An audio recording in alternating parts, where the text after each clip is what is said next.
예, 반갑습니다. 지금부터는 그 국제농업학 특론에서 또는 배어과학에서 일본 농업에 관해서 공부를 한번 해보도록 하겠습니다. 일본은 그 홋카이도가 이렇게 생겼죠. 그 다음에 온슈, 후쿠오카, 그 다음에 여 아래 오키나와 섬들이 있죠, 그죠? 그래서 우리나라가 이렇게 있다면, 자, 그러면 뭐 우리나라 지도가 조금 그렇긴 합니다만 홋카이도는 여위에 있겠죠, 그죠? 예. 어쨌든 일본은 뭐 이렇게 올라갑니다. 이렇게 생겼다. 그래서 요거는 이스트시. 왜 일본 농업을 우리가 공부를 해야 되느냐면 그 현대화되는 부분에 있어서는 거의 현대화. 자, 컬러를 좀 바꿔볼까요? 현대화되는 어, 부분에 있어서는 거의가 뭐다? 우리가 기계들이 그 일본에서 들어왔습니다. 예컨대 이항기, 옛날에는 경운기, 이런 그 농기계들은 거의 다 그 일본에서 들어왔기 때문에, 그리고 일본은 우리하고 같은 쌀을, 라이스를 소비한다. 소위 자포니카 타입이죠. 그래서 일본 농업은 매우 중요하다 하는 점을 여러분들이 이해를 하셔야 됩니다. 자, 그러면 지금 이제 일본이라고 하면 농업 생산액을 치면 여기 홋카이도라고 했죠. 홋카이도가 어 뭐 돈으로 그냥 따져보겠습니다. 돈으로 따지면 N으로 이제 얘기를 하면 약 한, 이게 이제 N으로 따지니까 우리가 10을 곱해야 됩니다. 그죠? 곱해서 계산을 하면은 자, 그러면 동그라미 하나 더 쳐주면 되겠죠. 이래 하면 그러면 10만이죠. 그죠? 그러니까 억, 그죠? 그러면 억, 10억, 100억, 1000억, 조, 10조, 약 얼마입니까? 10조 정도의 그 농업 생산액을 가지고 있는 것이 이 홋카이도입니다. 그럼 전국은 얼마냐 하면 전국은 한 89조 정도 됩니다. 89조. 그러니까 10조니까 약 한 9%, 한 12% 정도가 이 홋카이도에서 생산이 된다. 농업 경제성이 있다. 그럼 왜 홋카이도를 중심으로 하느냐? 우리 학교하고 홋카이도하고 앞으로 공동 복수학위제를 추진하고 있고, 우리 학생들은 일본에 가서 홋카이도 대학에서 공부할 수 있는 기회가 있도록 되어 있죠, 그죠? 예, 그래서 홋카이도에 치중해서 설명을 드렸다, 그죠? 자, 그러면 경제 규모는 농업 규모는 89조, 우리 돈으로 환산한 겁니다. 89조 정도 되는데 우리는 농업 생산성이 한 40조 정도 됩니다. 총. 그러면 우리의 한 2배 정도 조금 넘죠, 그죠? 예, 그게 일본입니다. 그러면 경제성으로 보면 가장 많은 게 그 뭐냐 하면 아무래도 벼죠. 재배 면적으로 보면 한 160만 헥타르 정도 된다. 그죠? 그럼 1헥타르는 가로 100m, 세로 100m 이렇게 얘기를 할 수 있고, 요거 키로로 치면 0.1kg, 0.1kg 이렇게 되겠죠. 그죠? 요게 뭐다? 헥타르다. 그러면 우리가 스퀘어 킬로미터로 한다면 요게 이제 10배인 1km, 또 요것도 10배인 1km 하면은 요게 1 제곱킬로미터 이렇게 되겠죠. 그래서 우리나라 전체 남한의 면적은 약 10만 제곱킬로미터 이렇게 하죠. 10만은 이렇게 표현을 할 수가 있죠. 그죠? 자, 그러면 일본은 우리 남한의 약 3.5배입니다. 우리 남한의 3.5배 면적을 차지하고 있죠. 그죠? 전체적으로 보면은. 그렇죠? 예. 그러면 우리나라가 1,000만이니까 3,500만, 그죠? 어, 제곱, 제곱 킬로미터, 네네, 헥타르 정도 되죠? 그러면 이것은 실제 10만이니까 35만,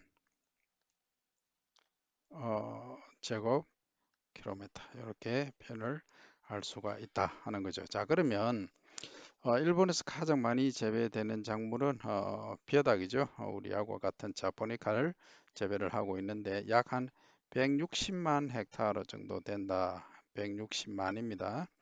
그럼 우리는 지금 현재 한 80만 헥타르 정도로 절반 정도죠. 많이 줄었다, 그죠? 그럼 보리는 어느 정도 재배되느냐 하면 26만, 한 27만 헥타르, 만 헥타르 정도 되죠. 그 다음에 또 많이 하는 게 뭐 채소류로 하면은 뭐 원체 종류가 다양하기 때문에 단일 작물로 이제 얘기를 하면은 콩과입니다. 콩류가 한 18만, 뭐 한 19만 헥타르, 19만 헥타르 정도 되고, 그 다음에 이제 제 고구마, 고메라고 하죠. 사투리로 고메가 한 4만 어, 헥타르 정도 되더라 하는 얘기죠. 그 다음에 이제 그 채소가 우리는 채소에서 좀 다르기는 어렵지만 어쨌든 채소류는 원체 많기 때문에 한 55만 헥타르 정도 되다. 그 다음에 이제 프루트 과일은 한 25만 헥타르 정도 되더라. 거의 절반 조금 못 미치죠, 그죠? 그 다음에 이제 그 공업용 기름 짜는 거라든지 이런 쪽에 한 17만 헥타르 정도 되고 그 다음에 비료로 이용하는 농작물 한 100만 헥타르 조금 넘습니다. 소위 옛날 말로는 녹비작물 그린 매뉴얼 라고 했죠. 그죠? 이 그린 매뉴얼을 많이 재배를 했는데 요즘은 우리말 쓰기 운동의 일환으로 풀을 때 베어서 걸음으로 이용한다 해서 풋걸음 작물 이렇게 우리가 부르고 있다. 영어로는 그린 매뉴얼 그죠? 그 다음에 뭐 이래저래 기타 농작물 한 8만 7천 헥타르, 1000 헥타르 정도 되더라. 그래서 총 경작 면적은 한 420만 정도 헥타르 정도 되더라. 그죠? 420만 헥타르 정도를 일본에서 재배를 하고 있더라. 그러면 우리는 한 160만에서 170만 헥타르 정도 되죠. 그래서 우리보다는 한 2.5배 정도의 농경지 경작을 하고 있는 것이 일본이다 하는 거죠. 그래서 여러분들이 그 일본 농업에 대해서 잘은 모르지만 이 큰 흐름상으로 볼 때는 우리보다 한 두 배 이상의 그 뭐랄까 소득을 가져온다. 경제성을 갖고 있다. 경제성이라고 얘기하기는 뭐 합니다만, 그죠? 그 다음에 그 일본에서는 어, 주로 이제 그 농업이 그 이 산지가 많습니다. 이 산지가 많아서 여기 우리나라고 일본이 여기 있죠. 뭐 후지산이 있다면 후지산이 화산 폭발해서 이 주변에는 그 산지들이 많기 때문에 요 평야지에 가면은 그 유기물 함량이 높은 논들이 많이 있습니다만 전체적으로 보면은 어, 좀 치우고 갑니다. 우리하고는 좀 다르게 토양의 그 비옥토가 상당히 높다는 거죠. 그 높기 때문에 여러분들이 잘 이해하기 어렵긴 하지만 일단은 우리보다는 친환경 재배를 할 수 있는 여건이 좋다 하는 거죠. 왜 좋느냐 하면 우리는 거의 지금 화학 비료에 의존하고 있다 그죠? 컬러를 뭘로 할까요? 예, 초록색으로.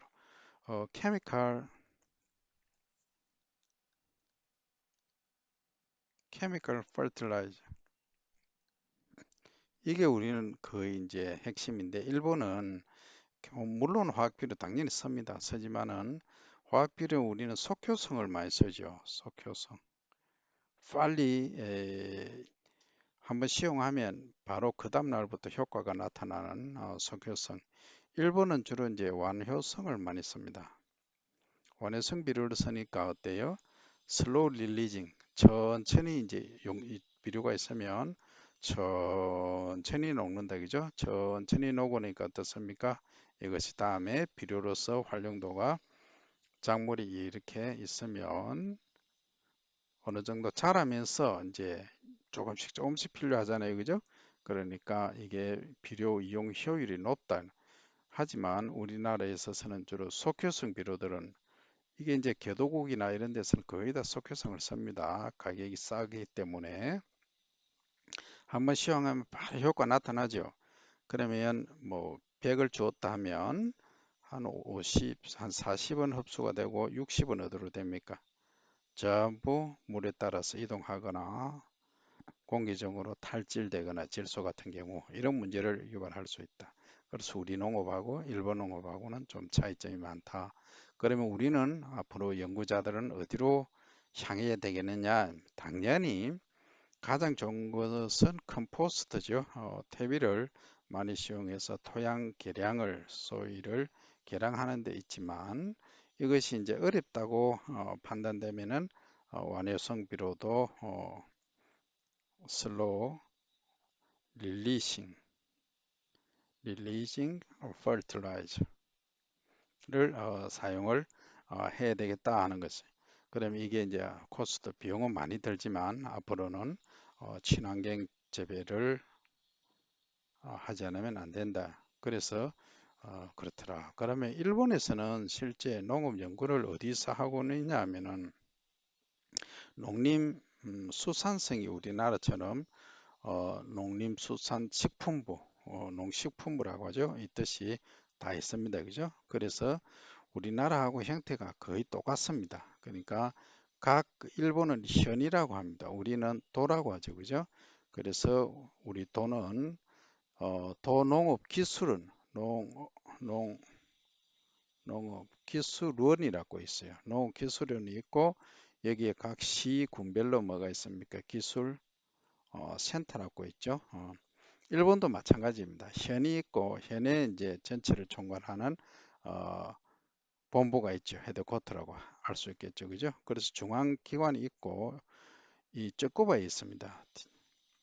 쪼꼬바에 농업 연구를 담당하는 기구가 있고 그 다음에 현마다 이렇게 또 서버 그 헤드쿼터가 있고 우리나라로 치면 시군 단위로 이렇게 기술센터가 다 있습니다. 그죠? 이렇게 이제 진행이 되고 있다. 그러면 실제 그 내부 구조는 다음에 또 들어가 봐야 됩니다만 그럼 일본 농업 그 교육을 담당하는 대학은 어디 있느냐 하면은 모든 국립대 학교에는 지금은 일본은 국립대라고는 없습니다. 국립대가 없고 뭐 어떻게 보면 공립 민영화돼 있죠. 우리나라 서울대처럼 서울대 국립이 아니죠, 그죠? 예, 그렇듯이 일본도 이런 식으로 어떻게 보면 독립 법인이죠. 법인화되어 있다. 그래서 이렇게 운영하고 있다. 모든 그 공립 또는 독립법인에 대한 큰 대학은 옛날에 일본은 제국대학이라고 있었어요. 제국대학은 각 그 현에 주요 현 그죠? 주요 현에 이제 그 큰 대학을 두는 거죠. 동경대, 그 다음에 홋카이도대, 그 다음에 그 각 도를 대표하는 쪼꼬바도 마찬가지겠죠. 이런 대학들, 그 다음 교토 대학 이런 주요 대학들의 를 제국대학이라고 부르며 그 다음에 이제 여기에다가 농업 관련 옛날에는 가장 핵심이 농업이었으니까 농업 관련 연구를 담당케 했다 그죠? 그래서 거의 모든 옛날에 국공립대죠. 지금은 민영화 됐습니다만 이 대학들에는 전부 농업 연구를 다 담당을 하고 있다. 그럼 사립대학은 어떠하냐? 사립대. 우리나라도 사립대는 농업 연구를 거의 안 합니다. 농업에 관한 과가 거의 없어요. 없는데 일부 뭐 단국대라든지 일부 그 대학에서는 농업의 중요성을 인식하고 농업 연구 그리고 학과를 유지를 하고 있습니다. 자, 하지만 대체적으로 이 사립대에서는 우리나라는 바이오테크놀로지 쪽에 포커싱을 두고 주로 이제 경종이라든지 축산 이런 쪽은 주로 안 하는 경향이 많고 주로 국립대학에서 커버하고 있듯이 일본도 비슷한 경향을 나타내고 있습니다.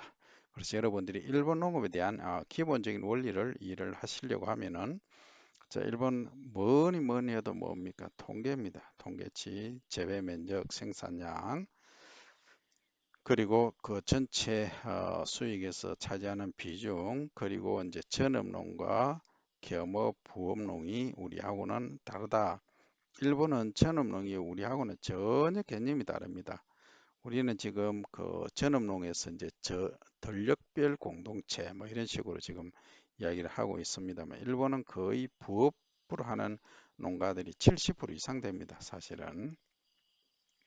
그 농업 행위를 하는 분 중에 얘기입니다. 그러면 이 이제 통계상으로는 이렇지 않습니다만 실제 이제 일본에 한번 가보시면 어떠냐 하면 할아버지 할머니들 연세 뭐 80, 70 이상 되신 분들 농업 행위를 하시고 계시죠, 그죠?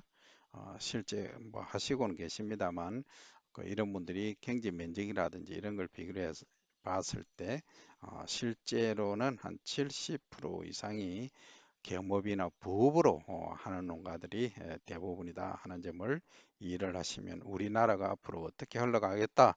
우리도 일반 이제 컴퍼니를 다니면서 회사를 다니면서 이제 주말 농부라든지 뭐 또는 일철 바쁜 시즌만 하고 아니면은 내 농경지를 가지고 있으면서 부탁을 하는 거죠. 그러니까 배를 재배하면 언제 모판을 사서 이양을 언제 좀 해주세요 하는 거죠. 그죠? 그 비료는 내가 구입하는 거죠. 그래 하니까 자가 경작은 맞죠. 그죠? 이런 식으로 유지를 하는 경우도 있다. 앞으로는 이런 식으로 흘러갈 수밖에 없다 하는 점을 여러분들이 이해를 하시면 되겠습니다. 자, 오늘은 여기까지 하고 see you next time.